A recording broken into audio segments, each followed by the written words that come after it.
ইনশাআল্লাহ। যারা প্রতারক, যারা বিশ্বাসঘাতক, যাদের কথা কাজে মিল নাই, এদের সাথে কোনো সম্পর্কের দরকার নাই, এদের জন্য আল্লাহ একাই যথেষ্ট। ঠিক কিনা বলেন যুবকেরা? আমরা তো বড় মনের মানুষ, আমরা তো ব্রড মাইন্ডেড পার্সোনালিটি বিলং করি, আমরা মাফ করে দিব, বাদ বাকি আল্লাহ ভরসা। ঠিক কিনা যুবকেরা?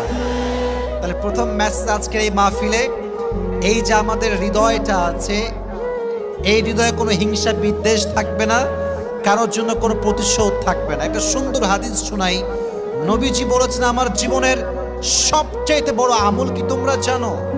সাহাবা একরাম বলল, ইয়া রাসূলুল্লাহ, বলেন কি আমল যেটা সবচেয়ে বড় আমল? নবীজি বলেন, এটা কোনো তাহাজ্জুদ নয়, এটা কোনো দান নয়। ইন ইসতাতা'তা আন তুসবিহা ওয়া তুমসিয়া ওয়া লাইসা ফি কলবিকা গাশশুন লিআহাদিন ফাফআল যালিক ওয়া যালিকা মিন